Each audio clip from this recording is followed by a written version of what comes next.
নিরামিষ ঢেঁড়সের এমন একটি রেসিপি থাকলে গরম ভাতের সঙ্গে জাস্ট জমে যাবে।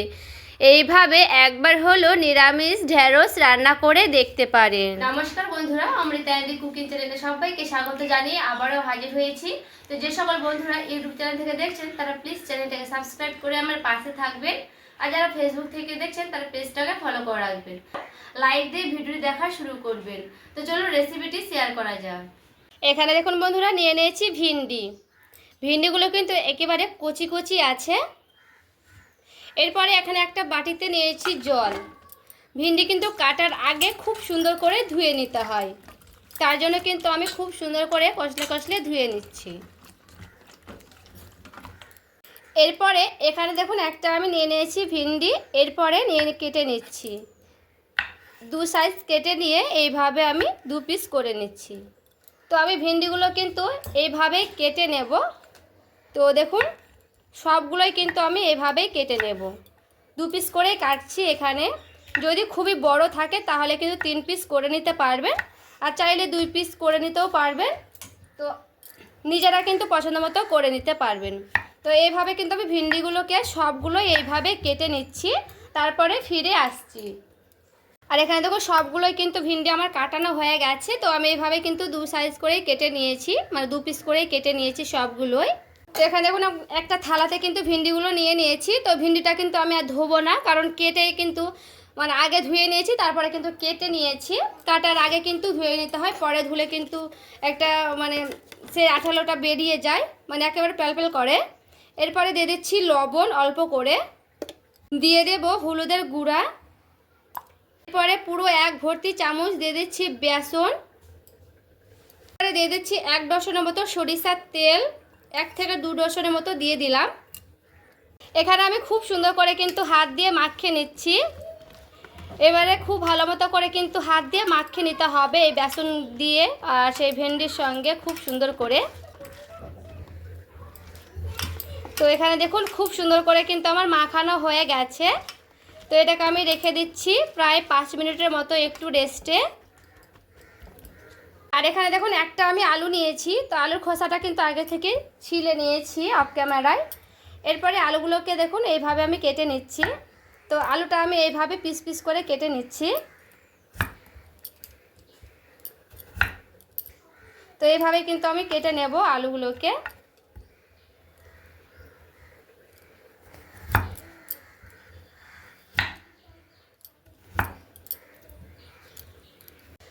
আর এখানে দেখুন আলুটা আমার খুব সুন্দর করে কিন্তু কাটানো হয়ে গেছে। তো দেখুন সবার প্রথমে একটা কড়াই বসিয়ে নিয়েছি, কড়াই দিয়ে দিচ্ছি সরিষার তেল। তেলটা গরম হয়ে গেলে সবার প্রথমে দিয়ে দিতে হবে আলুগুলো।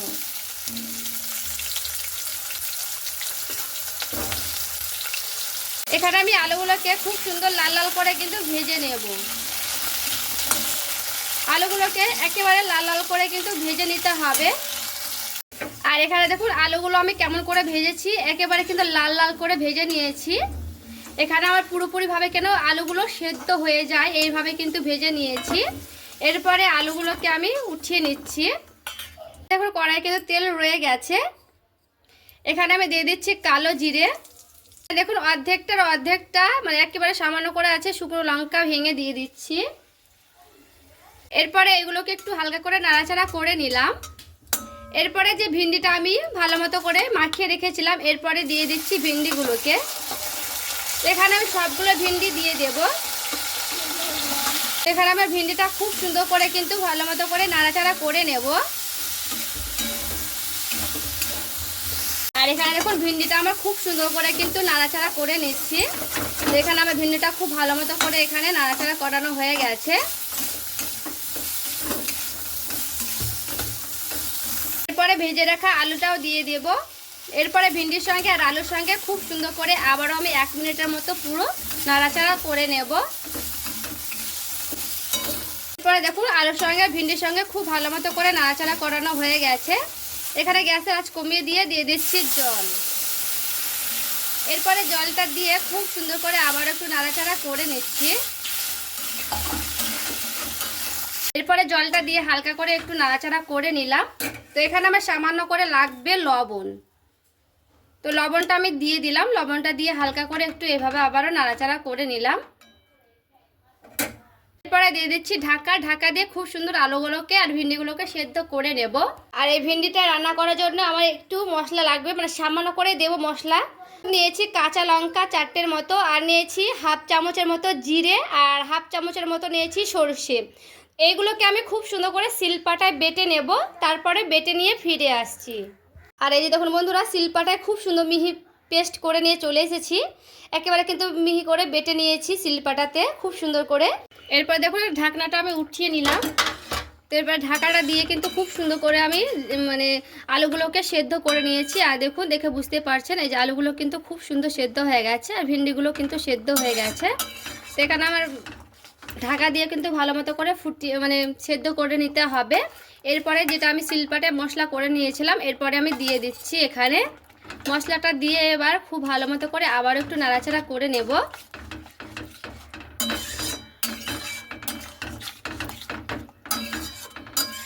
এরপরে সরষে বাটাটা দিয়েও একটু ভালো মতো করে ফুটিয়ে নেব। উপর থেকে দিয়ে দিচ্ছি অল্প পরিমাণে চিনি। চিনিটা দিয়ে হালকা করে আবার একটু নাড়াচাড়া করে নিচ্ছি। এখানে চেরা লঙ্কা দিয়ে দিচ্ছি এখানে।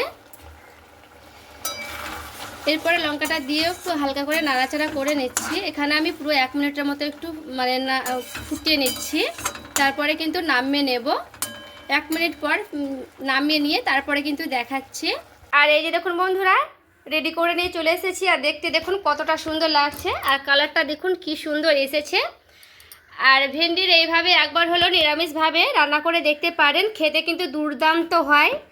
আর দেখুন কত সুন্দর পারফেক্টভাবে কিন্তু আলু আর ভেন্ডি সেদ্ধ হয়েছে। আর ভেন্ডিগুলো কিন্তু সেদ্ধ হয়েছে, কিন্তু গোটা গোটা রয়েছে, দেখে বুঝতেই পারছেন।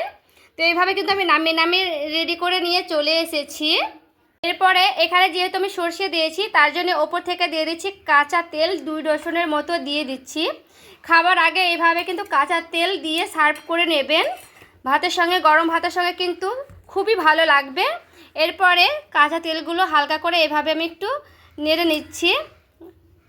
তো এরপরে কিন্তু এখানে আমি ঢাকা দিয়ে রেখে দেব, তারপরে কিন্তু এটাকে গরম ভাতের সঙ্গে খেয়ে নিতে হবে। তো বন্ধুরা, আজকের এই রেসিপি কেমন লেগেছে অবশ্যই আমাকে কমেন্ট করে জানাবেন। ভালো লেগে থাকলে প্লিজ লাইক করবেন, আর চ্যানেলটাকে সাবস্ক্রাইব করে আমার পাশে থাকবেন। তো দেখা হচ্ছে আরও একটি রেসিপির সঙ্গে। সবাই ভালো থাকবেন, সুস্থ থাকবেন।